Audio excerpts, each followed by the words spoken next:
Donc le message, les 6 péchés de notre génération. Apocalypse chapitre 9, nous allons lire un passage dans la parole de Dieu dans Apocalypse chapitre 9 et nous allons lire particulièrement à partir du verset 18. Il est dit ici, le tiers des hommes fut tué par ces 3 fléaux, par le feu, par la fumée et par le soufre qui sortait de leur bouche. Parce que le pouvoir des chevaux était dans leur bouche et dans leur queue.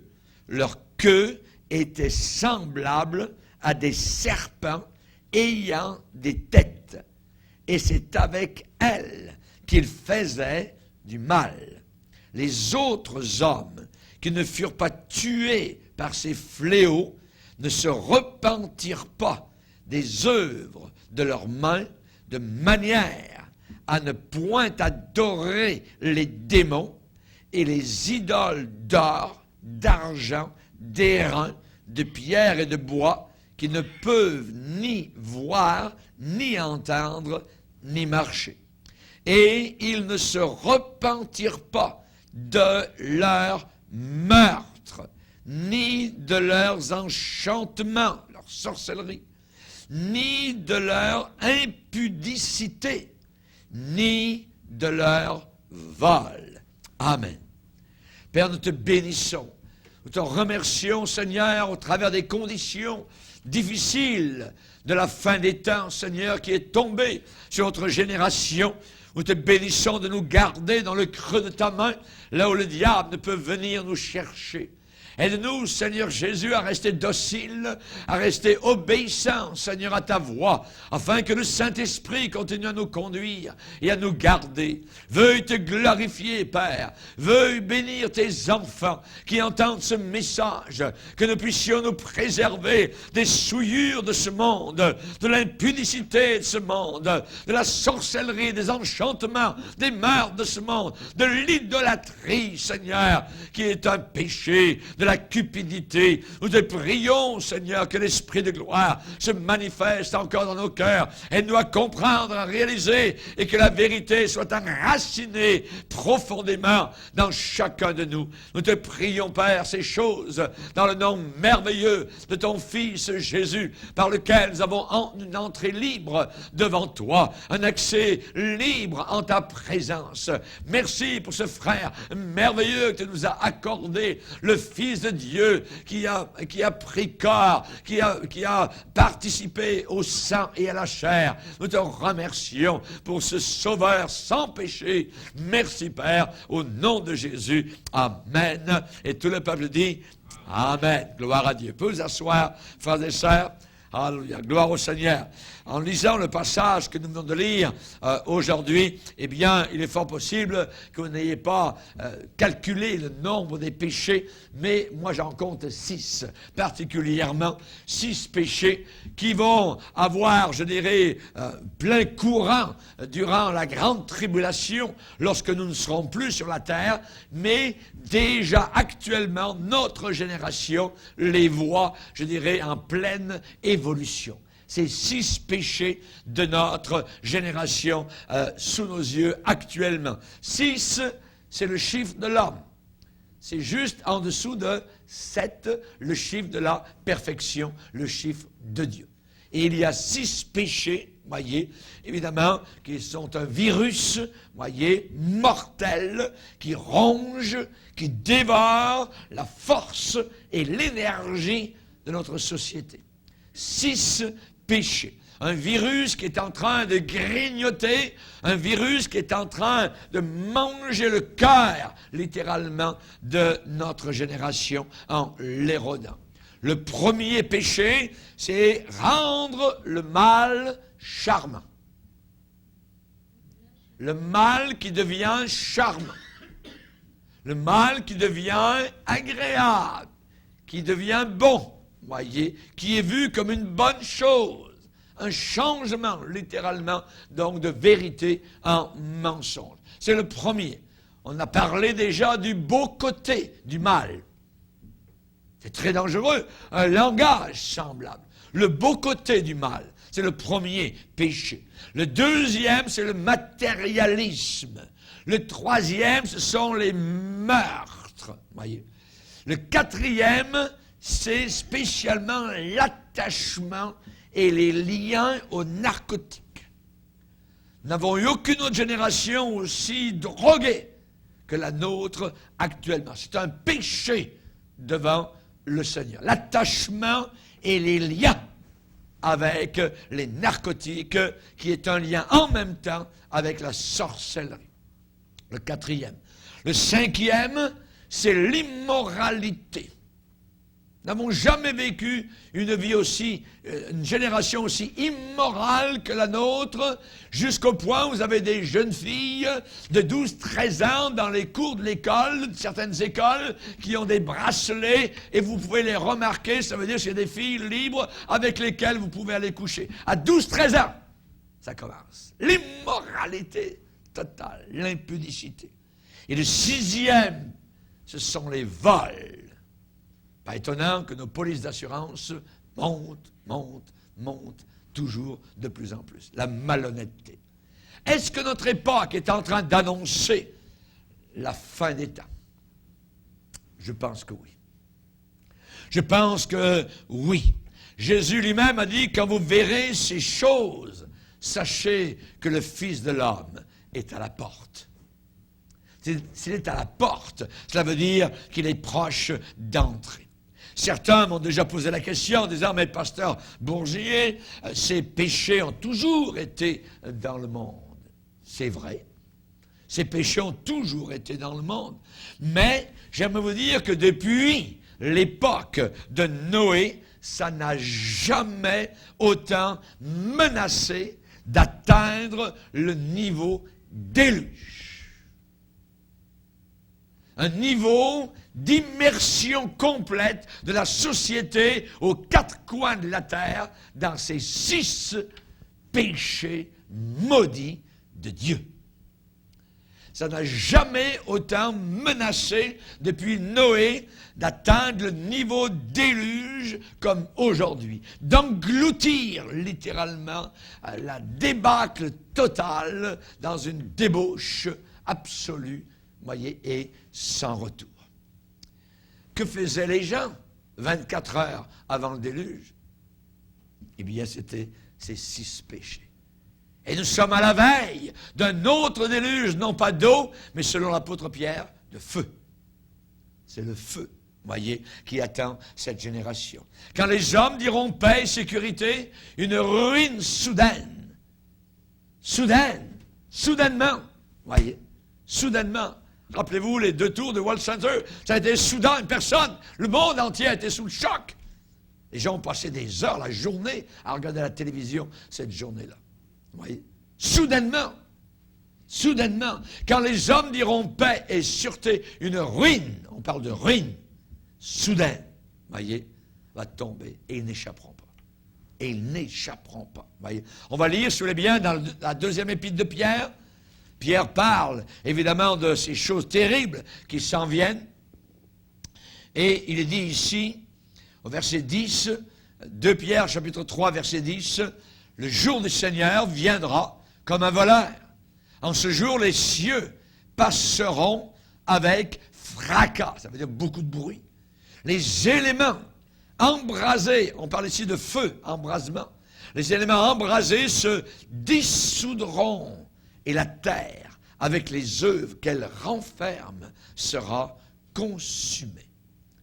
Puis donc, toutes ces choses doivent se dissoudre. Notez le mot dissoudre. Voyez, comme un morceau de sucre au fond d'une tasse de café. Voyez, dissoudre. Il est là, le sucre est là, et ensuite, voyez, dissoudre. On parle de dissoudre. Les œuvres de la terre seront dissoutes. Quelles ne devez-vous pas être par la sainteté de la conduite et par la piété, attendant l'avènement du jour de Dieu, jour à cause duquel les cieux enflammés se dissoudront, encore le mot dissoudre, voyez, et les éléments embrasés se fondront, imaginez, voyez. Chers amis, il est dit que du temps de Noé, eh bien, c'est cette génération-là qu'il faut regarder, parce que Jésus lui-même a donné témoignage à l'époque de Noé. Il est bien, Jésus a dit qu'ils ne se sont doutés de rien, jusqu'à ce que le déluge vienne et les emporte tous. Voyez, tous. 8 personnes ont été sauvées. Dieu ne regarde pas, ne calcule pas les nombres. Voyez, il y avait des millions de personnes autour de la terre, et Dieu a tout englouti, voyez, sous les eaux. Complètement. Ils ne se doutèrent de rien. Jésus a ajouté, il en sera de même. Il en sera de même. Ça veut dire que les gens ne se douteront pas de ce qui s'en vient. Réalisons-nous peut-être combien nous sommes proches du bord, ce déluge de feu. Un déluge de feu qui s'en vient. L'Église chrétienne russe, voyez, n'a jamais réalisé ce qui se passait en 1917, durant la révolution bolchevique en Russie, lorsque, pour la première fois, il y a eu un pays appelé communiste, anti-Dieu, diabolique, voyez, athée. L'Église chrétienne qui existait dans ce pays à cette époque, en 1917, ne s'est doutée absolument de rien de ce qui était en train de se préparer. Il y avait des dizaines d'hommes qui étaient en train de se faire tuer, littéralement, tirer au fusil dans les rues de Moscou, voyez, pendant cette révolution d'octobre, et à seulement environ 6 rues du lieu où avaient lieu ces fusillades en pleine rue, voyez, là où il y avait les pires combats, voyez, l'Église chrétienne russe, environ à 6 blocs, voyez, était réunie en congrès, voyez. L'Église chrétienne russe réunie en congrès, en convention.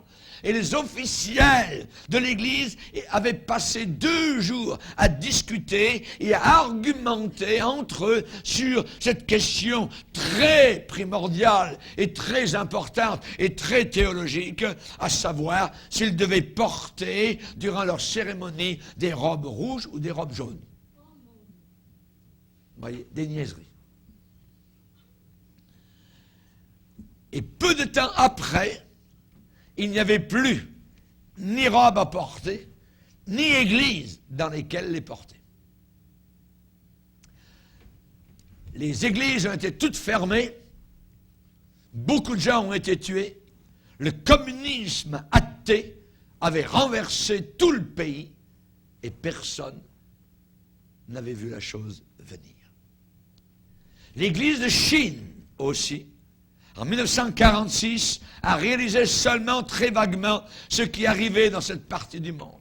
C'était encore la prise du communisme en Chine. Jésus a parlé d'avoir la force d'échapper à toutes ces choses qui arriveront. Soudainement, sur la planète Terre, les gens aiment la continuité. Les choses ont toujours été et ça va continuer. Non! Ça ne continuera pas toujours. Nous voyons combien ce cancer, voyez, est en train de soulever la peau du corps de notre génération. Ça va sauter, ça va à un moment donné ou un autre exploser. Le pus va sortir, la saleté. Chers amis, la force d'échapper. Pour nous, nous ne sommes pas destinés à la colère de Dieu, mais à l'acquisition du salut. La Bible dit, son épouse, à Jésus, s'est préparée. C'est le temps, c'est maintenant. C'est préparé. Il faut se préparer absolument. Actuellement, c'est l'heure 0 pour chaque église, dans chaque dénomination chrétienne. Les résultats sont visibles, en relief, c'est vu très très clairement aujourd'hui. Qu'est-ce qui se passe autour de nous? Une évangélisation vers le mal. C'est ça qui se passe. Une évangélisation vers le mal. Et il suffit que des hommes de bien se taisent pour que le mal aille de l'avant. C'est aussi simple que cela. Aussi simple que ça. Et l'Église doit avoir une voix. Le chrétien doit parler, doit s'opposer au mal. La Bible dit, ne participez pas aux œuvres des ténèbres, mais plutôt condamnez-les. Pour les condamner, il faut qu'une voix s'élève quelque part. Il faut que la voix de l'Église soit entendue comme un coup de clairon à cette heure très tardive, actuellement, à l'heure de l'humanité. Chers amis, les résultats sont visibles. Une évangélisation en direction du mal. Le mal devient bien et le bien devient mal. Les bons deviennent les méchants. Et les méchants deviennent les gens très bien. C'est cela qui est en train de se passer actuellement dans notre génération actuelle. Il y a une guerre, littéralement, pour les âmes, pour les esprits de l'humanité. Et tout cela actuellement est en crescendo, est en train de monter de plus en plus. Satan les a réclamés. Satan t'a réclamé, Pierre, pour te cribler comme du froment. Cette génération est en train d'être criblée par les démons de l'enfer. Ils avalent les vers, les hameçons et toute la ligne. En quoi consiste la désintégration morale? Voyez, c'est quoi la désintégration morale actuelle? Eh bien, elle consiste en 6 péchés, comme une pieuvre avec 6 tentacules. Comme un serpent à 6 têtes. C'est ça la désintégration morale que nous voyons autour de nous. Et cela est décrit dans l'Apocalypse 9 par ces 6 péchés qui vont être totalement en roue libre durant la grande tribulation, mais qui déjà actuellement n'ont pas beaucoup de frein. Ce sont ces péchés qui, s'ils ne sont pas réprimés ou ôtés, menacent littéralement de balayer, d'écraser tous les remparts de notre société. Le barrage est en train de craquer. Le premier péché, c'est le mal qui est rendu charmant.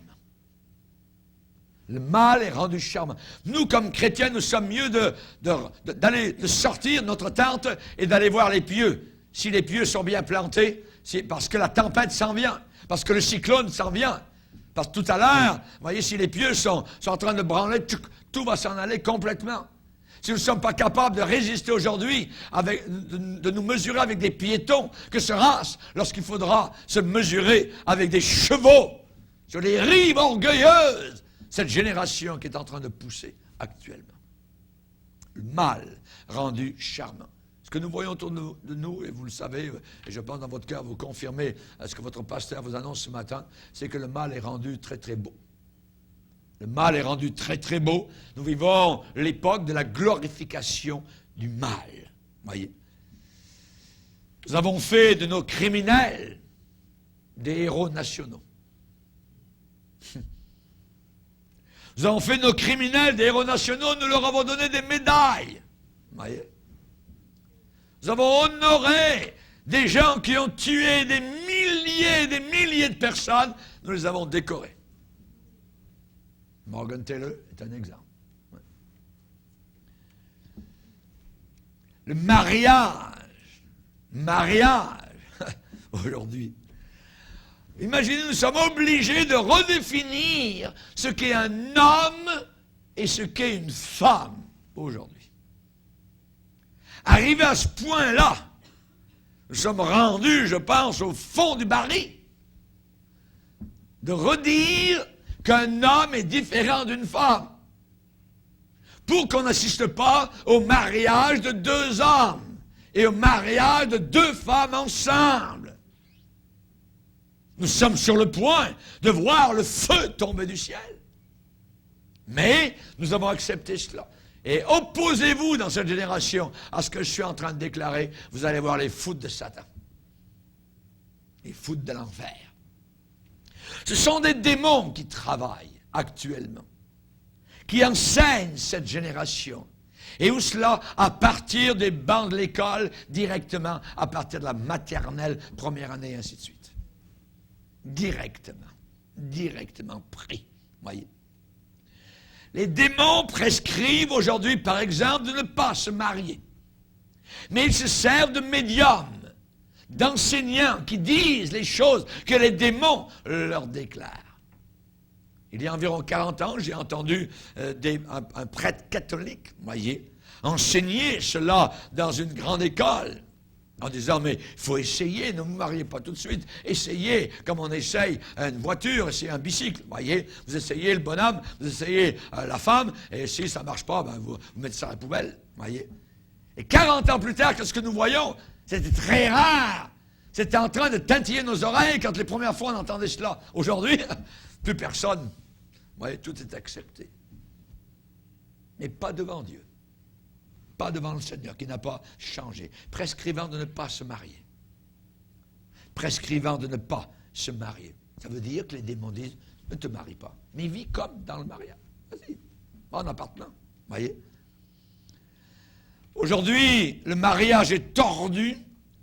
Et la pensée de cette génération, et les jeunes particulièrement, où leur matière grise est très malléable, où on peut leur faire croire n'importe quoi. On n'ira pas dire ça particulièrement, je dirais, des personnes âgées, vous voyez, 70 ans, 80 ans. Eux, non, parce qu'ils ont encore la pensée de l'autre génération qui croyait encore aux valeurs de mariage, un homme, une femme, pour la vie à la mort. Vous voyez, non. Mais on va prendre la nouvelle génération. Et eux, on va leur tordre littéralement la pensée. Vous voyez, ces jeunes-là sont faciles à impressionner avec des livres vils, avec des livres sinistres comme Harry Potter et ainsi de suite. Des livres diaboliques, on les enseigne là-dedans. Il n'y a pas presque un seul film aujourd'hui. Vous n'avez pas une scène de couchage dans un lit, dans une chambre, ou un démon qui apparaît ici et là, ou quoi que ce soit. Vous voyez, ça devient le normal des choses.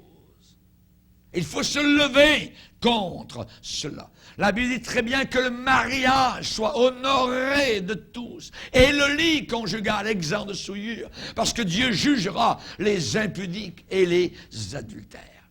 Ce qui souille, voyez, un lit conjugal, c'est l'impudicité et l'adultère. Une tierce personne à l'intérieur de la chambre conjugale.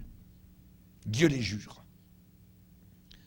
Chers amis, aujourd'hui on publicise, voyez, la corruption, la pourriture, la saleté de la société, au point où ceux qui sont les symboles, cette décadence, voyez, eh bien, reçoivent des salaires inimaginables. Des salaires plus élevés que les présidents de nos propres pays. Allez demander à Madonna, à l'empire de Michael, comment il s'appelait, celui qui... Hein, ouais, c'est ça. Vous voyez, hein, combien, évidemment, d'argent roule à l'intérieur, hein, évidemment, de ces couloirs diaboliques. Hein. Donc, les forces rampantes, les forces puissantes sont là pour nous persuader que personne n'est jamais vraiment heureux ou n'a jamais vraiment vécu véritablement si cette personne n'est pas moralement sale. Il faut que tu sois sale pour être heureux. C'est cela qui est enseigné aujourd'hui. Et l'Internet, évidemment, est en train de pourrir toute la terre. Et nous revenons à Genèse 6, case départ. On est dit que juste avant le déluge, toute chair avait corrompu sa voix devant l'Éternel. Toute chair. C'est en train de se passer actuellement sous nos regards. Et lorsque le mariage n'existe plus, lorsqu'il y a tellement de divorces, lorsqu'un enfant ne sait plus qui est son père, son grand-père, ainsi de suite, et qu'il a 3 ou 4 noms, vous voyez, à côté de son prénom, à ce moment-là, vous pouvez influencer, vous pouvez dominer littéralement n'importe quelle génération, exactement comme Hitler a été capable de prendre la jeunesse de son pays et d'aller se faire tuer, évidemment, et d'aller tuer des millions de personnes autour de la terre. Aujourd'hui, on veut nous dire que vous n'avez pas vraiment vécu si vous n'êtes pas sale et si vous n'avez pas passé au travers de la vie sans avoir une inclinaison vers l'indécence. Eux, ils appellent cela mettre du sel dans la vie. Quel mensonge. Satan. Satan. Ils ont des expressions terribles, se rincer l'œil. Alors que c'est le contraire. Vous voyez? Ils ont des expressions comme pro-choix à la place de meurtre. Des meurtriers, littéralement. C'est un mensonge. Aujourd'hui, c'est très répandu et accepté que l'homme qui est corrompu, ou la femme qui est corrompue, est une femme libérée. Et nous avons le mouvement féministe, qui est un mouvement diabolique. Diabolique. Chers amis, c'est un cri obscène, un cri licencieux, un cri libertin aujourd'hui que nous entendons pour être libres de toute retenue morale. Et contre qui, évidemment, le poing est-il levé? Le poing est levé contre le Créateur. Le poing est levé contre les commandements de Dieu donnés sur des tables de pierre. Mais leur petit poing est cassé, brisé. Parce que les commandements de Dieu demeurent, la parole de Dieu va demeurer, et les hommes qui ont voulu agir comme notre génération ont tous pris la direction de l'égout et de l'enfer. Pourquoi ce tumulte parmi les nations? Pourquoi ces pensées vaines parmi les peuples? Pourquoi les rois de la terre se soulèvent-ils? Et les princes de la terre se liguent-ils ensemble avec eux contre l'Éternel et contre son roi? Dieu le Père et l'agneau de Dieu. C'est là que ça en va, cette révolte qui est poussée par derrière par les démons de l'enfer. Contre l'Éternel et contre son roi. Et leur cri est signalé dans la Bible. Brisons leurs liens. Les liens du Père et du Fils. Ils disent que le christianisme, c'est des liens. On est sous un joug, on est en prison, alors libérons-nous. Alors que c'est le contraire. Brisons leurs liens, délivrons-nous de leurs chaînes. Réaction, là-haut dans le ciel, celui qui siège dans les cieux rit.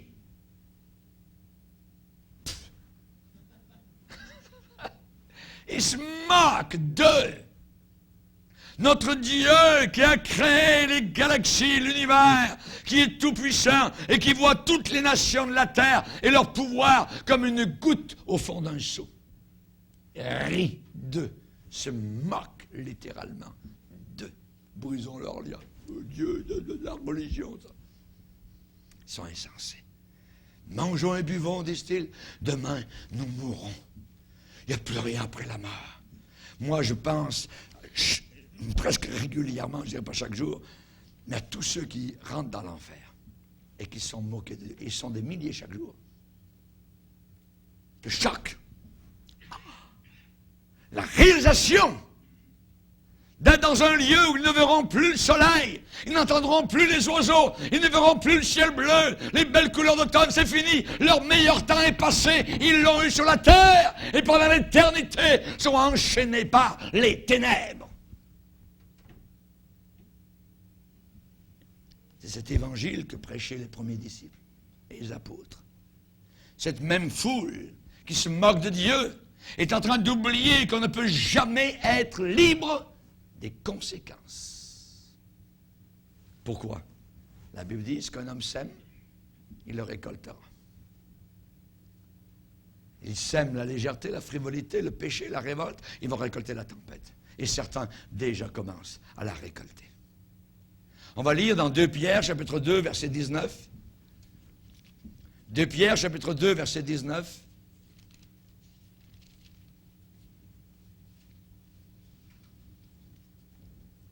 Même verset 18 et 19.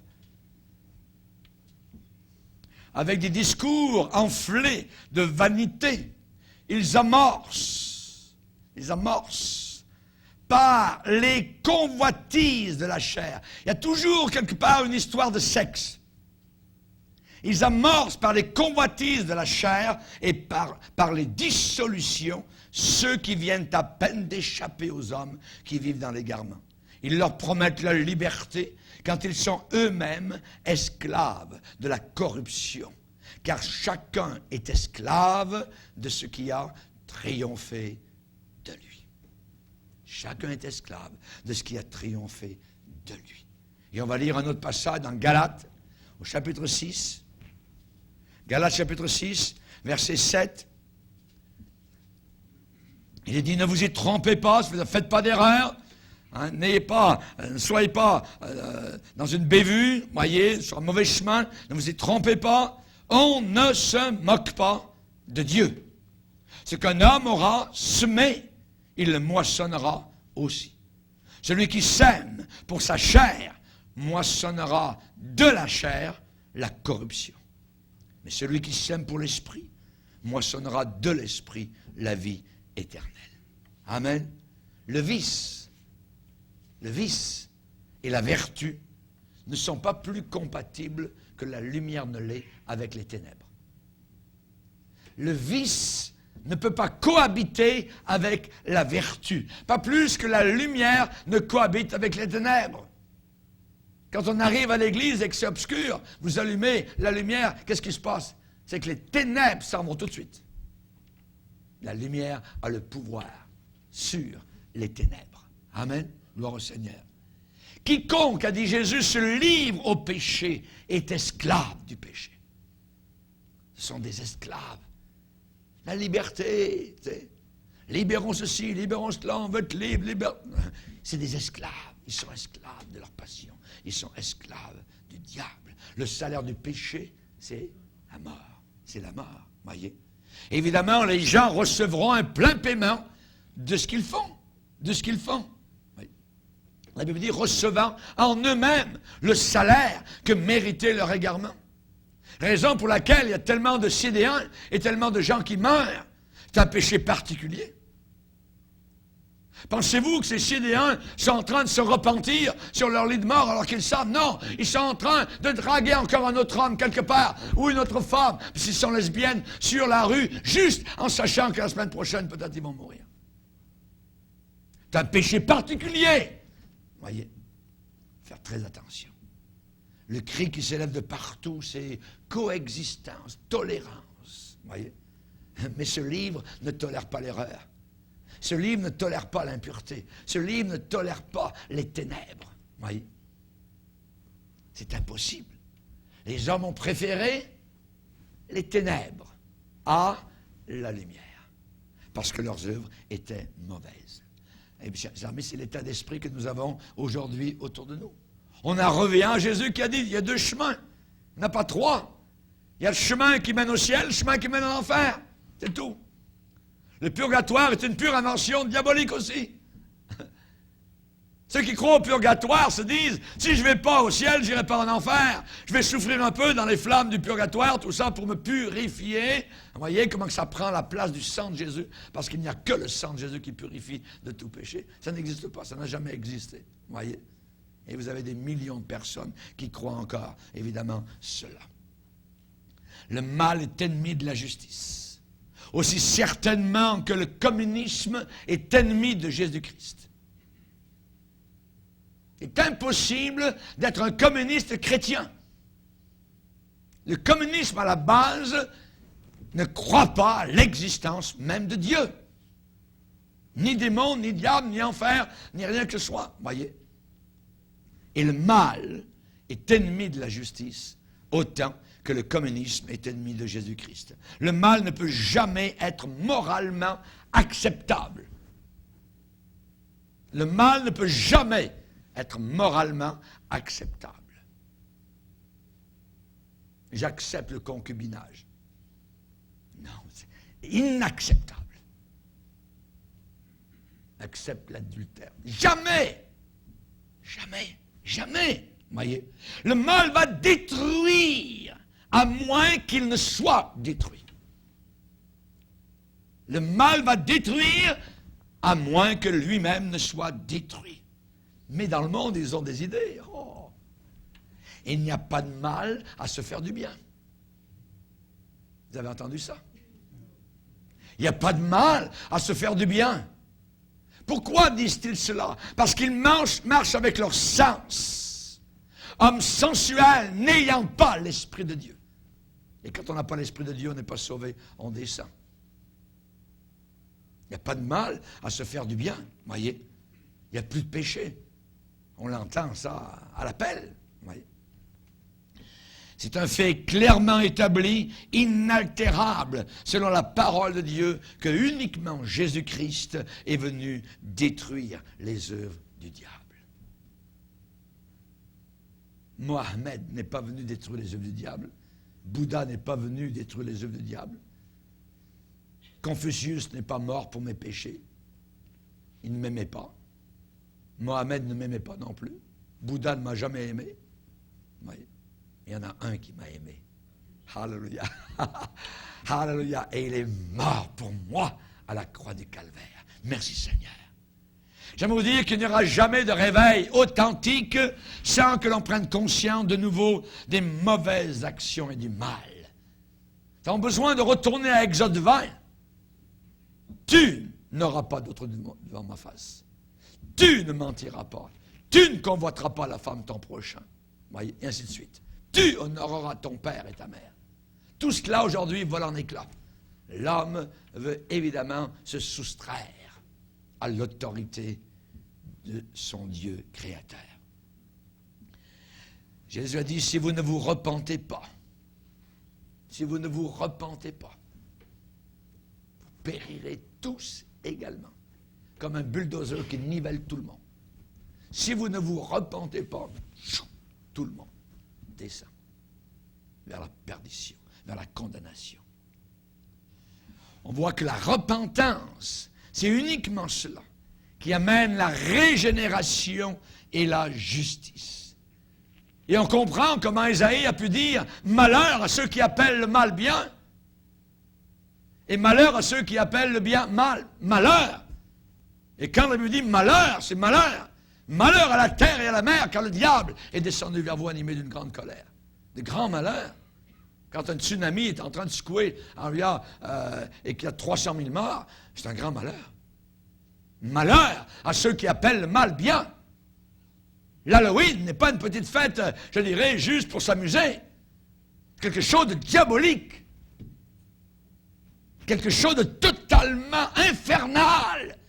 Où Satan est élevé, où la mort est élevée, où les cadavres sont glorifiés, où les pendus sont honorés, ainsi de suite.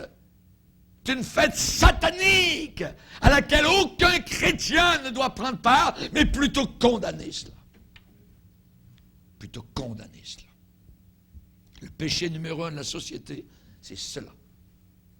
C'est cela le péché numéro 1, le mal qui est élevé au niveau du bien. Le mal élevé au niveau du bien, la glorification du mal. Toutes les sociétés qui ont pris ce chemin que nous sommes en train de prendre ont toutes disparu.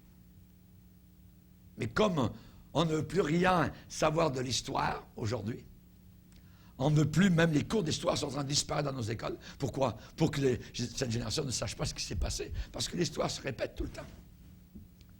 Et l'histoire nous apprend une chose, c'est que l'homme n'apprend rien de l'histoire. Mais comme aujourd'hui, on ne sait même pas, voyez ce qu'est l'histoire, eh bien, toutes les sociétés qui ont disparu étaient exactement dans le même chemin dans lequel nous sommes aujourd'hui. Le péché numéro 1, la glorification du mal. Et il est dit que là, ils ne se repentirent pas, de manière à ne pas adorer les démons. Cette génération est en train d'adorer déjà des démons. Adorer les démons. Une adoration diabolique, voyez. Puisqu'ils n'ont pas reçu l'amour de la vérité pour être sauvés, Dieu lui-même leur envoie une puissance d'égarement pour qu'ils croient au mensonge. Et quand Dieu vous envoie une puissance d'égarement, vous ne pouvez pas y échapper. C'est fini. Puissance d'égarement, puisqu'ils n'ont pas reçu, ils ne la veulent pas, l'amour de la vérité pour être sauvés. La Bible dit, ne soyez pas en communion avec les démons. Ne soyez pas en communion avec les démons. Dans 1 Corinthiens 10, verset 20. Le deuxième péché de notre génération, c'est le péché du matérialisme. Le matérialisme, qui est, dit la Bible, une idolâtrie. Il n'y a aucun idolâtre qui entre dans le ciel. C'est le deuxième péché cancéreux de notre société. Nous avons fait et nous adorons des idoles d'or, d'argent, Nous adorons des idoles d'airain, des pierres de bois, qui ne peuvent ni voir, ni entendre, ni marcher. Ils adorent cela. Ils adorent cela. La Bible dit, tu n'auras pas d'autre Dieu dans ma face. Tout ce qui passe avant Dieu, tout ce qui vous empêche de servir Dieu, c'est une idole. C'est une idole. Je lisais cette semaine quelque chose d'assez particulier sur les réveils des temps passés. Aujourd'hui, nous disons, c'est terrible. Le peuple de Dieu est tellement occupé, ils ont leur métier, ils sont fatigués, ils peuvent venir aux réunions. Quand il y a eu des réveils authentiques dans l'Église, les journées de travail étaient des journées de 12 heures, de 14 heures de travail. Et ils venaient à l'Église, ils étaient là en foule, parce qu'il y avait réveil. Qu'on ne vienne pas me dire ça, ça ne marchera jamais. Voyez, je suis trop ceci, je suis trop cela. On est rétrograde. Il faut voir notre cœur. Quand vous avez travaillé dans des mines de charbon pendant 12 heures, au pic, voyez, et que vous sortez et vous allez à la réunion pour entendre la parole de Dieu, parce qu'il y a réveil spirituel, ça c'est autre chose. C'est Dieu lui-même qui vient de mettre l'étincelle dans votre cœur et de vous faire rendre compte, évidemment, du besoin de votre âme. Alors, fatigué, cette génération, on ne peut pas, puis là, il faut m'occuper, mes enfants, tout ça. Quand il y a réveil, toute la famille est là avec les enfants.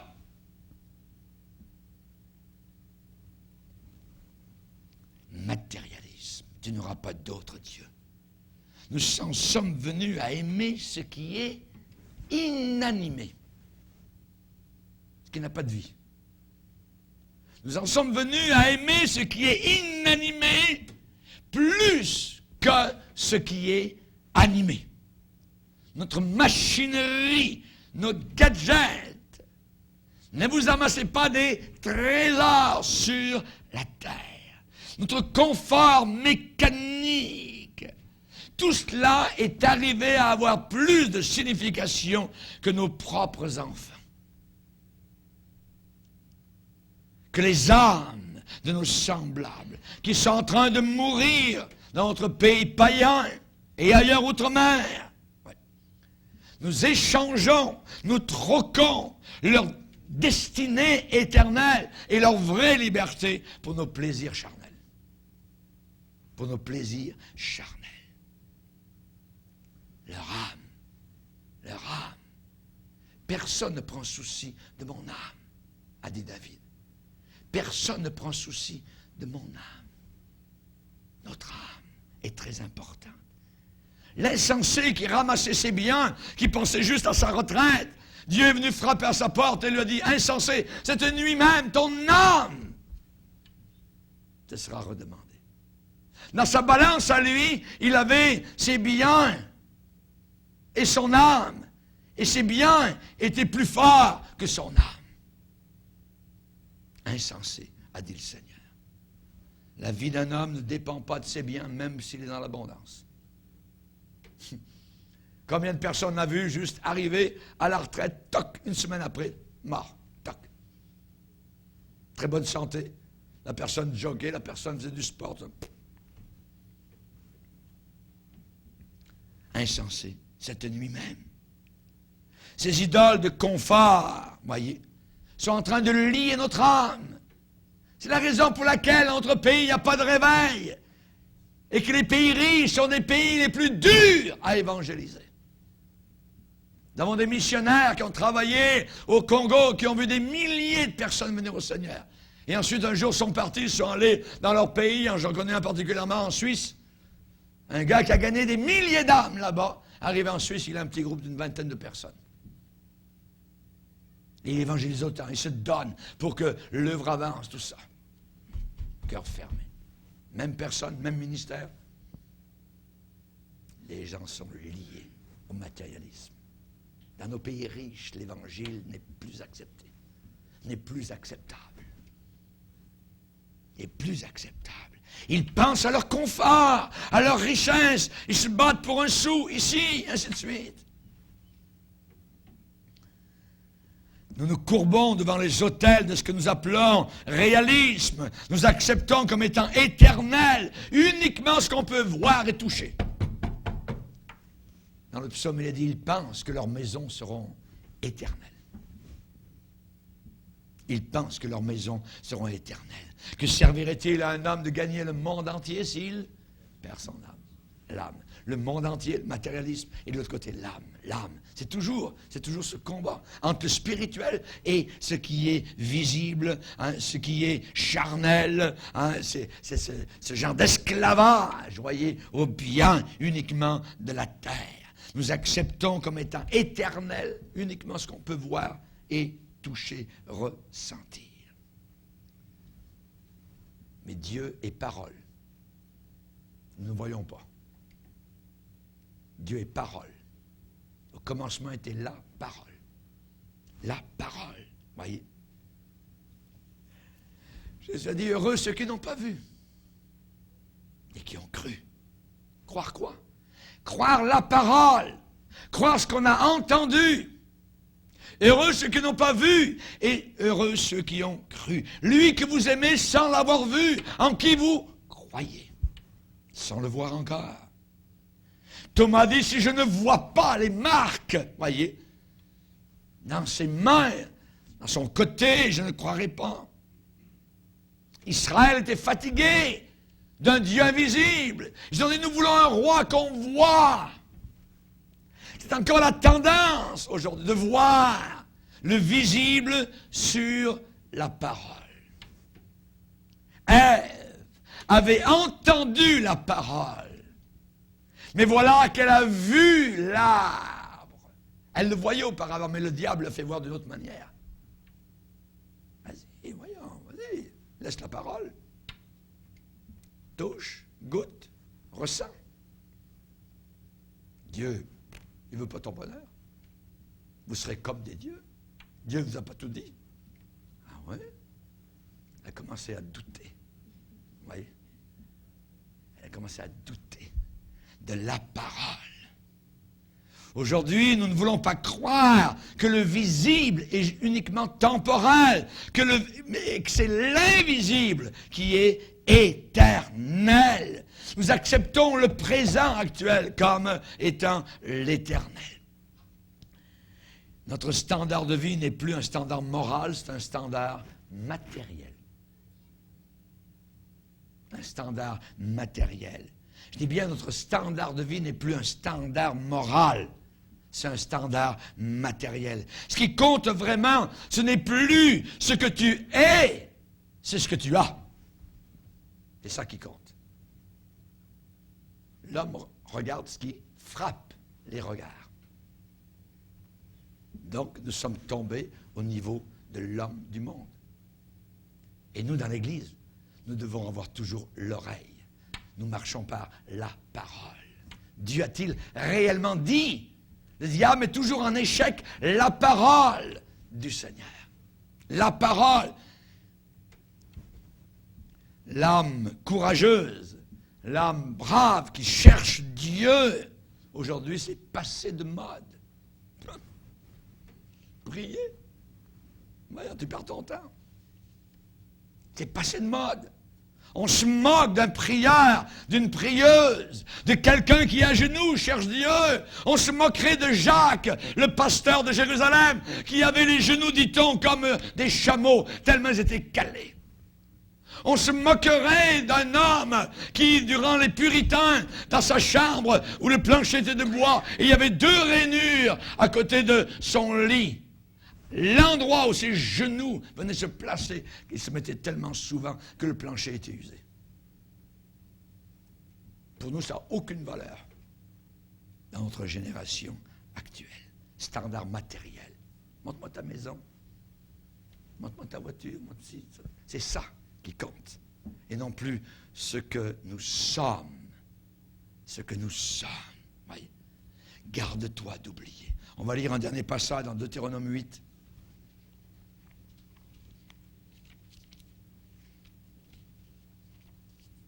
dans Deutéronome 8, verset 11,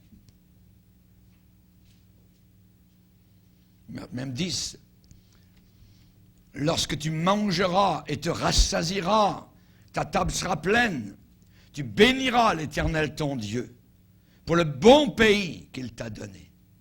Garde-toi d'oublier l'Éternel ton Dieu au point de ne pas observer ses commandements, ses ordonnances et ses lois que je te prescris aujourd'hui.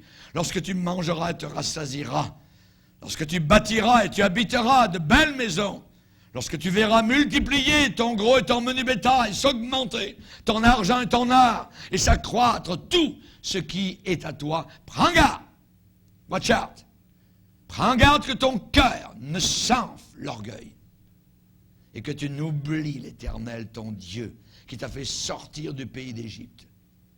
Pour nous, qui nous a sauvés. Voyez. Un peu plus loin, verset 17. Garde-toi de dire en ton cœur, ma force et la puissance de ma main m'ont acquis ces richesses. Souviens-toi de l'Éternel, ton Dieu, car c'est lui. Car c'est lui qui te donnera de la force pour les acquérir, afin de confirmer, comme il le fait aujourd'hui, son alliance qu'il a jurée à tes pères. Si tu oublies l'Éternel, ton Dieu, et que tu ailles après d'autres dieux, si tu les sers, si tu te prosternes devant eux, je vous déclare formellement aujourd'hui que vous périrez. Vous périrez comme les nations, que l'Éternel fait périr devant vous, parce que vous n'aurez point écouté la voix de l'Éternel, votre Dieu. Amen. L'humanité aujourd'hui ressemble à un troupeau, je dirais, dans une conformité morale avec cet esprit qu'on appelle grégaire, un esprit de mouton, un esprit de masse, voyez. Et alors que la Bible dit, ne vous conformez pas au siècle présent. Soyez des non-conformistes. Soyez transformés par la puissance du Saint-Esprit. Et ne se repentir pas de manière à ne pas adorer les démons. Nous vivons la repentance que nous avons eue une fois lorsque nous avons accepté le Seigneur. Continuons à vivre dans cette repentance. Et sachons qu'un jour, nous serons projetés là-haut dans la gloire éternelle et que toutes les choses de la terre ne vaudront plus rien à nos yeux. Amen. Baissons nos regards, prions le Seigneur. Seigneur, te bénissons et t'adorons. Combien nous vivons des temps dangereux et périlleux, Seigneur. Combien, Seigneur, le diable est rusé. Nous te demandons, Seigneur, que nous puissions marcher par la parole et non pas par nos yeux. Nous te demandons, Seigneur, que le Saint-Esprit vienne confirmer dans nos cœurs et nos âmes, Seigneur, la véracité de l'enseignement des Écritures. Merci, Seigneur. Nous n'avons rien à porter dans le monde. Il est évident que nous n'en pourrons rien emporter. Aide-nous, Seigneur, à ne jamais voir la glorification du mal comme étant quelque chose d'acquis, quelque chose de reconnu. Aide-nous à ne jamais reconnaître, Seigneur, que le mal soit glorifié. Nous voulons appeler le mal mal et le noir noir. Aide-nous, Seigneur Jésus, afin que nous puissions t'aimer, te servir et remonter le courant, Seigneur. Aide-nous, Seigneur, à ne pas être jamais dans nos vies sur le chemin large qui mène à la perdition. Aide-nous, s'il te plaît, Seigneur, à obéir à ta parole, à la mettre en pratique, afin que nous ne soyons pas des insensés qui ont bâti sur du sable. Aide-nous à bâtir sur le roc. Nous te prions ces choses, Père, dans le nom puissant de Jésus-Christ. Amen. Et tout le peuple dit Amen. Amen. Gloire à Dieu.